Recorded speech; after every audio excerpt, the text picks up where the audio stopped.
Engineering college के विद्यार्थी दोस्तों, जिस विषय पर आपसे बात करना चाहता हूं, ये विषय आपके और मेरे देश के लिए बहुत महत्वपूर्ण है। और हमारे देश में जितना महत्व इस विषय का है, उससे ज्यादा महत्व दूसरे देशों में इसका हो चुका है। मैं आपको एक जानकारी देना चाहता हूं कि दुनिया में जो सेंट्रल यूरोप के देश हैं, मध्य यूरोप जिसको कहते हैं, जैसे फ्रांस है, जर्मनी है, वगैरह वगैरह, और उसके साथ साथ हमारा एशिया का देश जापान भी है, इन सब देशों में कुछ समानताएं हैं। और उनकी जो समानताएं अगर आप देखें तो एक समानता इस सब देशों में नजर आती है, वो ये कि ये बहुत ज्यादा टेक्निकली एडवांस देश हैं और काफी टेक्निकली साउंड देश हैं। सेंट्रल यूरोप के और खासकर हमारे एशिया में चीन और जापान, तो ये सारे के सारे देश इतने ज्यादा अच्छे मजबूती के देश बने हैं, इसके पीछे कुछ कारण है, कुछ उनकी खासियत है। और उनकी खासियत ये है कि उन सारे देशों में राष्ट्र सम्मान और राष्ट्र प्रेम भयंकर भरा हुआ है लोगों में। जैसे जापान में एक नियम है, आप सुनेंगे तो आश्चर्य करेंगे।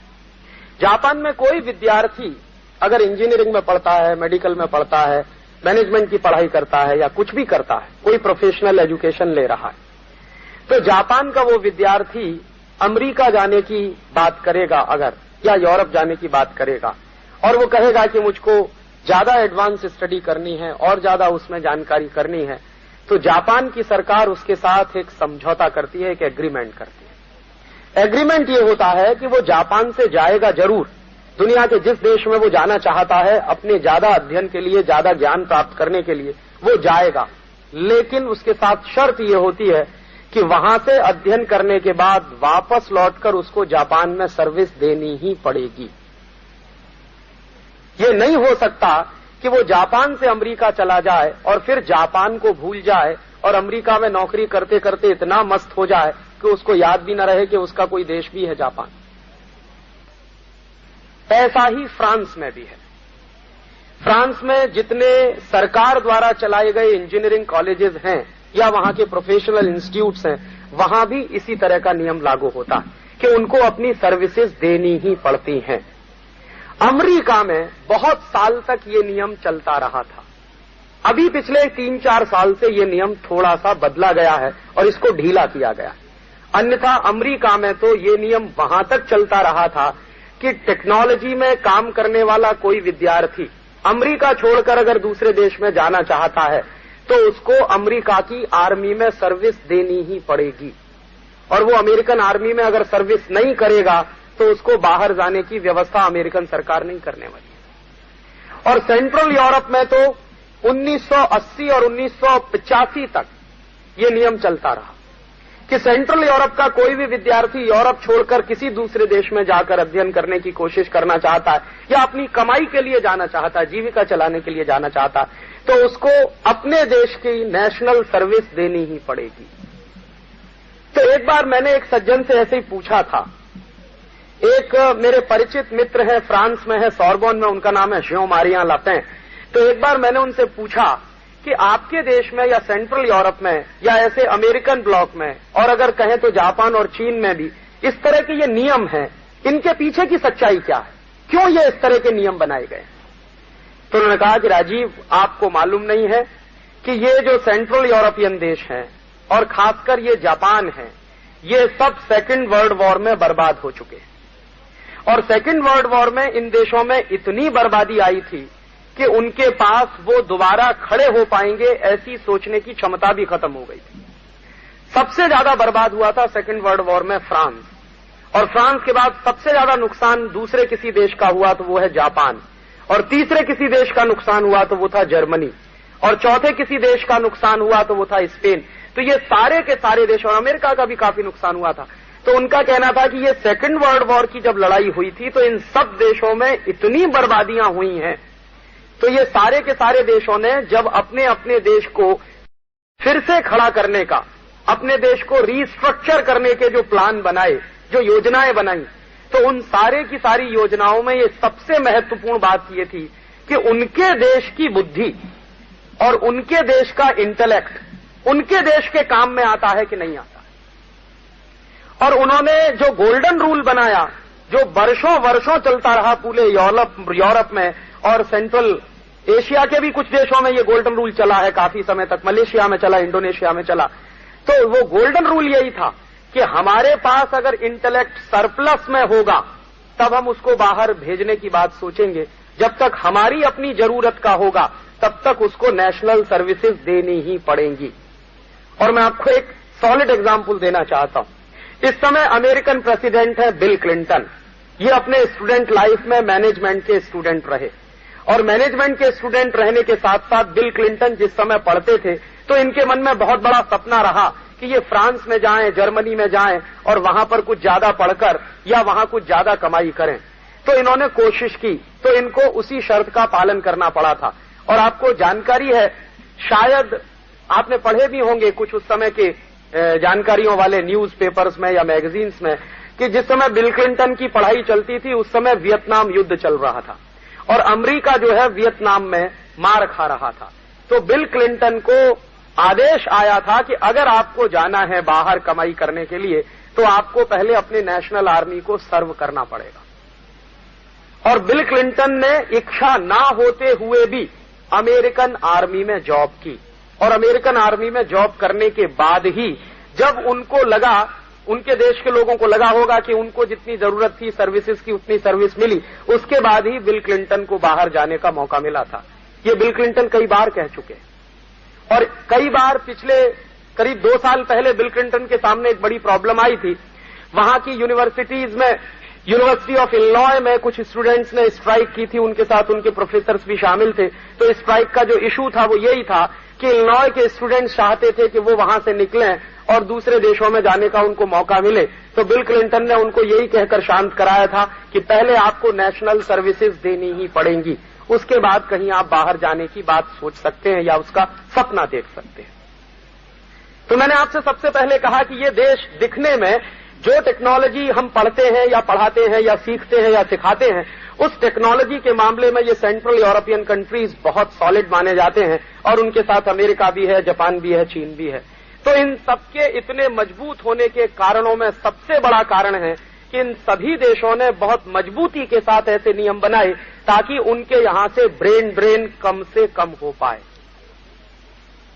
लेकिन इसका उल्टा एक दूसरा काम और किया इन लोगों ने, इसका उल्टा एक दूसरा काम और किया जो शायद ही कोई कहेगा और मैं उसको पूरी ईमानदारी और निर्भीकता से कहना चाहता हूं। अमेरिका ने अपने देश के ब्रेन ड्रेन को रोकने के लिए, यूरोप के देशों ने अपने ब्रेन को रोकने के लिए तमाम नियम बनाए, लेकिन उसके उल्टी तरफ दुनिया के थर्ड वर्ल्ड कंट्रीज में जो बेस्ट ब्रेन उनको मिल सके वो सस्ते दामों पर खरीद लो, उसके लिए उन्होंने दूसरे नियम भी बनाए। हमारे देश का क्रीम उनको सस्ते दाम पर मिल सके, इसी के लिए हिंदुस्तान में आईआईटीज बनाने की योजना चली थी। और मैं पूरी निर्भीकता और ईमानदारी से ये कहता हूं, ये कहने की हिम्मत बहुत कम लोगों में है जो आईआईटी से निकल कर आते। ये जो आईआईटीज खड़े हुए हैं हमारे देश में 5 और 6, 6वां बनारस में, ये सब के सब आईआईटीज खड़े हुए हैं। अमेरिका की एक योजना थी जो भारत में लागू हुई थी, उसमें जो एड आई थी, जो मदद आई थी, उसके आधार पर ये खड़े हुए हैं। एक दिन मैंने प्रोफेसर यशपाल से ये बात कही। प्रोफेसर यशपाल इस देश के बड़े बुद्धिजीवियों में माने जाते हैं और यूनिवर्सिटी ग्रांट कमीशन के प्रेसिडेंट और चेयरमैन रह चुके हैं। एक दिन मैंने कहा, प्रोफेसर साहब, अगर अमेरिका ने ये योजना चलाई थी इस देश में आईआईटीज बनाने की, तो उसके पीछे का रहस्य क्या था? तो उन्होंने कहा, अमेरिका को बहुत सस्ते दाम पर इंजीनियर्स चाहिए। जो इंजीनियर अमेरिका तैयार करे अगर अपने देश में, और उसकी तैयारी पर जितना खर्च आए उससे 1/6 खर्च में वो इंजीनियर भारत में तैयार हो सकते हैं। जितनी पढ़ाई हम करते हैं यहां पर, बीटेक करते हैं, फिर एमटेक करते हैं और हमारे उसमें समय बर्बाद होते हैं, पैसा लगता है। तो अगर हम हमारे समय का कैलकुलेशन करें और उसके साथ साथ अपने नेशनल रिसोर्सेज का कैलकुलेशन करें, तो अमेरिका का ये मानना है, और प्रोफेसर यशपाल ने एक दिन मुझसे कहा कि अगर यही इंजीनियर जो तुम्हारे आईआईटी में तैयार होता है या देश के आईआईटी में तैयार होता है, ये अमेरिका की किसी आईआईटी में तैयार हो तो 6 गुना खर्च आता। तो बहुत कम खर्चे पर इस देश में इंजीनियर तैयार हो सकता है। और वो इंजीनियर, उसका माइंड सेट पहले से ऐसा फिक्स कर दो कि तैयार होने के बाद वो देखना शुरू करे अमेरिका की तरफ, यूरोप की तरफ। तो एक दिन प्रोफेसर यशपाल से मैंने ये कहा था, मैंने कहा यशपाल साहब एक बात और मुझको बताइए कि फिर तो इसका मतलब यह है कि मुझे डाउट होने लगा है कि जो सिलेबस में पढ़कर आया हूं वो सिलेबस मुझे पढ़ाया क्यों गया? मेरे देश की जरूरत के काम में आने वाला है क्या ये सिलेबस? तो उन्होंने कहा कि शायद नहीं। ये उनका कहना है, क्योंकि वो कमेटी के चेयरमैन रहे जिसने सिलेबस बनाया 2 बार। तो उनका कहना है कि जो सिलेबस तुमको पढ़ाया गया है उसमें से अगर तुम कभी एप्लीकेशन करने की कोशिश करोगे तो शायद 10 या 20% देश के काम आ सकता है। 80% सिलेबस जो तुमको पढ़ाया गया है वो अमेरिका को ध्यान में रख के पढ़ाया गया, यूरोप को ध्यान में रख के पढ़ाया। तो मैंने कहा आपने तो पहले से ही व्यवस्था कर रखी है कि हम लोग मजबूरी में यहां से भागें। तो उन्होंने कहा कि तुम्हारे लिए व्यवस्था जो की गई है आईआईटी में पढ़ने की, तुमको मालूम है इतने सब्सिडाइज रेट पर तुम बीटेक करके निकलते हो, वहां से एमटेक करके निकलते हो, इतनी कम फीस में तुमको वहां पढ़ाई हो जाती है। तो ये आता कहां से है सब्सिडी? तो मैंने कहा कहां से आता है? कि अमेरिका से आता है। तो अमेरिका से पैसा आ रहा है और अमेरिका के हिसाब का सिलेबस अगर हम पढ़ रहे हैं तो निश्चित रूप से हम उनके लिए तैयार हो रहे हैं। और आप जानते हैं कि आईआईटी से निकलने वाले पोस्ट ग्रेजुएट तो शायद ही एक आध मिलेंगे जो देश में रुकते हैं। ग्रेजुएट रुकते नहीं इस देश में। और कैंपस इंटरव्यू अब जब से शुरू हो गए हैं तब से लाइन लगी हुई है, दनादन यहां से जा रहा है। एक दिन मैंने यशपाल साहब से पूछा कि आपने कुछ कैलकुलेशन किया है देश का क्या नुकसान हो रहा? तो उन्होंने कहा हां इतना तो अंदाजा लगता है मुझे। अब मैंने कहा क्या अंदाजा है आपका? तो उनका एस्टीमेट है कि हर साल हम ब्रेन ड्रेन के मार्फत 15 to 20 बिलियन डॉलर लूज कर रहे हैं एवरी ईयर। तो हर साल हम 15 से 20 अरब डॉलर का नुकसान करते हैं जब इस देश का इंजीनियर, इस देश का डॉक्टर, इस देश का प्रोफेशनल मैनेजमेंट का या इस देश का सॉफ्टवेयर का, कंप्यूटर का इंजीनियर देश के बाहर चला जाता है और अमेरिकन इकोनॉमी में खप जाता है। और दूसरी बात मुझे भी समझ में आई, जिन दिनों मैं यूरोप में घूमता था कुछ अमेरिकन ब्लॉक की खबरें भी अंदाजा लगना शुरू हुआ था और काफी मैगजीन्स में वहां की मंगाता रहता हूं ये जानने के लिए। हुआ यह है कि पिछले 15-20 साल में अमेरिकन इंटेलेक्ट में बहुत कमी आई है और उसके कई कारण हैं। उसका सबसे बड़ा कारण वहां के सोशल रिएक्शंस हैं। तो अमेरिकन इंटेलेक्ट बहुत कम हुआ है पिछले 15-20 साल। और आपको आश्चर्य होगा कि पिछले 20 साल से अमेरिकन यूनिवर्सिटीज में जो टॉपर्स निकले हैं वो सब नॉन अमेरिकन, या तो वो एशियंस हैं या तो वो लैटिन अमेरिकन हैं। यूरोपियंस लोग भी नहीं है वहां के टॉपर की लिस्ट में। तो एशियंस लोग वहां टॉप कर रहे हैं या लैटिन अमेरिकन टॉप कर रहे हैं। और पिछले 20 साल से चूंकि अमेरिकन इंटेलेक्ट में बहुत कमी आई है और पिछले 20 साल से अमेरिका में जो टेक्नोलॉजी का काम करने वाले और टेक्नोलॉजी की पढ़ाई पढ़ने वाले स्टूडेंट्स हैं उनमें ड्रॉप आउट परसेंटेज बहुत तेजी से बढ़ गया। अमेरिका की यूनिवर्सिटी ऑफ इलिनॉय की एक मैगजीन, एक जर्नल मेरे पास आता है, त्रैमासिक है, ट्राई मंथली है, 3 महीने में एक बार आता है। उसमें एक स्टैटिस्टिक्स उन्होंने दिया है कि अमेरिकन यूनिवर्सिटीज में जो खासकर टेक्निकल स्टूडेंट्स हैं जो पढ़ाई कर रहे हैं, प्रोफेशनल बन रहे हैं, उनमें से 70% स्टूडेंट्स ड्रॉप आउट्स होते हैं। सिर्फ 30% स्टूडेंट हैं जो एडमिशन लेते हैं और अपनी आखिरी कक्षा पास करते हैं। माने फर्स्ट ईयर में लिया तो सेकंड ईयर में गए, सेकंड से थर्ड में गए, थर्ड से फोर्थ में गए। तो ऐसे सिर्फ 30% स्टूडेंट्स हैं जो एडमिशन लेने के बाद आखिरी समय में पास आउट होकर निकलते हैं। तो उनके यहां पिछले 15-20 साल में इंटेलेक्ट में भयंकर कमी आई है और उनके जो इंटेलेक्ट की कमी है उसको वो पूरा करने के लिए अपना दरवाजा खोल के बैठे हैं कि भारतीय लोग आ जाएं, चाइनीज लोग आ जाएं, जापानीज लोग आ जाएं या यूरोप के कहीं दूसरे हिस्से से आ जाएं। यूरोप के लोग तो ज्यादा जाते नहीं वहां पे, लैटिन अमेरिका के लोग आ जाएं। और वहां ये भी माना जाता है कि ये भारतीय लोग हैं जो यहां आकर बहुत सस्ते दाम पर काम करने को तैयार हो जाते हैं। उनका इंजीनियर जितनी तनख्वाह मांगेगा उससे 1/3 तनख्वाह में यहां का आदमी काम करने को तैयार हो जाता है, क्योंकि उसने डॉलर देखा नहीं कभी जीवन में। वहां पहुंचने के बाद अगर थोड़ा सा भी डॉलर का लालच मिला तो वो चालू हो जाता है उसमें।